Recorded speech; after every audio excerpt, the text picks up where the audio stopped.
Welcome back to the cave. This past winter, Dave and I went to the Milwaukee Musky Expo. That was in a video we did pretty much right after we did that. We talked about a lot of the baits that we got, and I'll link that video down below so that you guys can go back, see, what it was we picked up there. But two of the baits we picked up from Brad Hoppe and the crew at Musky Mayhem were the single girl flash and the Rabid squirrel.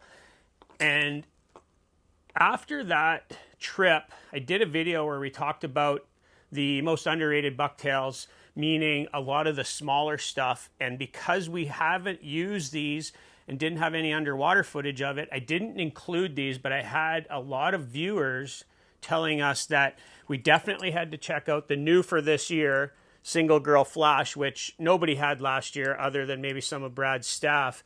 So I knew I had to pick that one up, and I knew I wanted to get another Rabid squirrel. And we finally had a chance now to get them in the water, see how they look, and surprisingly, they look very similar. They do something very different in the water. And I recently had Brad Hoppe on one of my live podcast episodes, and I'll put that in the description below. That's really cool. Such a great conversation with Brad. He was very open and honest about a lot of stuff, and I really appreciated that. But I specifically asked them when and where you would use one lure over the other. And I'm going to kind of include some of that while we're looking at these clips underwater. And then at the end, we'll look at just these separately so you can hear a little bit of the audio and get a sense of the thump that these make. But I had a couple key takeaways after watching it. So let's go have a look at these and hear what Brad Hoppe has to say about when and where and what the difference is between specifically the single girl flash and the Rabid squirrel. And he also mentions stuff like the original cowgirl or double-bladed bucktails versus marabou. A really interesting little segment from the podcast. So let's check that out and we'll circle back around. Brad, can you talk to us the difference between something like this Rabid squirrel and the single girl flash, and where I should use this a little bit differently going into this season, and where one might excel versus the other? Well, one of the first things is how much water it's going to move, right? And so you look at that number 9 Indiana blade on the single girl flash, it's going to push a bunch more water. That's a proven blade. It's the same blade that's been used on the Eagle Tails for, I could be wrong, but I think it's around 43 years now. Huge success. And we started with the single girl, which is a marabou with flashabou. They have a 3/4 ounce weight on them, so you can throw them like a rocket. They'll just fly through the air like none other. They're easy to work. They're easy to retrieve. And you can put a lot of speed on them, but yet they're still pushing a lot of water with that big number 9 Indiana. So that's where that kind of shines. The Rabid squirrel is a bait that I primarily use in the fall. So you get those first cold fronts, the fish kind of push shallow, and it's just such an effective bait. They don't look like much, and it's amazing to me how many people come to the booth and they're looking for the Rabid squirrels or even the Rabid girls. So we make a version of that in flashabou as well. And it's funny, it seems like everybody, if there's flashabou on a bait, they elevate to double blade. And if it's a hair bait, they go single blade. I don't know what that is. And there's reason for that in my mind, but I don't know that the consumer is looking at it in the same realm. Flashabou breathes really well. It pulsates in the water. It doesn't want to touch itself when it's underwater. Double blades create a vacuum, and that vacuum, that vortex behind it, makes that skirt move. When you go to a single blade, it lays down more tight. So that's something to consider. But honestly, the fish don't care if that flashabou's dancing that much, right? It's more about that color. And flashabou makes a different noise than hair does in the water. Marabou makes a different noise. That flashabou, when it's touching each other, it's plastic. It's mylar plastic. So it does have a noise to it.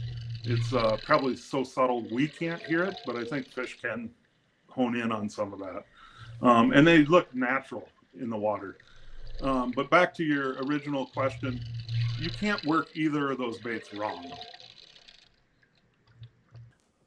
I just want to say thank you to Brad for doing that episode with me. We talked about a lot of things, but his insight into the single girl flash versus the Rabid squirrel was really interesting, and it really kind of played out in the way the lures react in the water, which I thought was really interesting. And one of the big takeaways that I got from watching them in slow motion and feeling them in real time is that the single girl flash acts like a single bladed bucktail. The flash is very compact to the body. It's making a lot of thump. That big number 9 Indiana definitely has a lot of thump, moves a lot of water, and it's got a little bit of that wobble to it. Makes a bit of a grind because it's got that little collar like the trigger in behind the clevis. But the one that really stood out to me was the Rabid squirrel. And again, that single, I believe that's like a single 8 Colorado. But you can see it in the slow motion that this thing's just got this weird, crazy wobble. I'm going to suspect, this is just my opinion, is that this little bit of hair here doesn't grab the water near as much as the flash, which acts something as like a stabilizer or a shock absorber. That flash in the water kind of deadens out a lot of that crazy vibration. But in the slow motion, you can really see this one's got that really weird thumping motion to it, and the whole bait's kind of moving in the water. It's not one that I went into it thinking it was going to be the star of the show between these two, but in that underwater footage, I can really see spots where I think this will be my choice over a single bladed flash. And it might not just be a case of what Brad said in the fall. I'm thinking pressured water. I'm thinking over top of emergent weeds. I'm thinking spots where fish have seen a lot of bait. So like those milk run spots, just going in with a subtle, slight difference sometimes can make all the difference in the world. So all our underwater footage is really enlightening. But this one, to put these two side by side, I think was really interesting in the fact that you can almost direct compare them. They're very similar in size and design, even though they're completely different.